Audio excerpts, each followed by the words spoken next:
जेवणात उडदाची डाळ केले, भात आणि आमच्या परड्यातली भेंड्याची भाजी केलेली आहे। कारलं भरीत केले आणि आपल्या आईला आवडते म्हणून नाचणीची भाकरी। तर मंडळींनो, तुमच्या प्रेमामुळे आणि छान छान प्रतिसादामुळे आज 30,000 सबस्क्रायबरचा टप्पा पूर्ण झाला।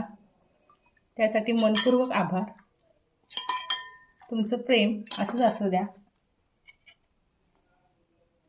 आई 30,000 सबस्क्राईब झाले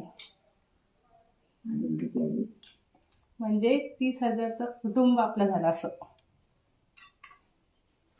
आणि ही शेजारच्या काकीने भाजी दिलेली आहे, चवळीची आणि दाळची। चवळीची भाजी देऊ तुला? नको नको नको, मला कडधान्य आवडत नाही।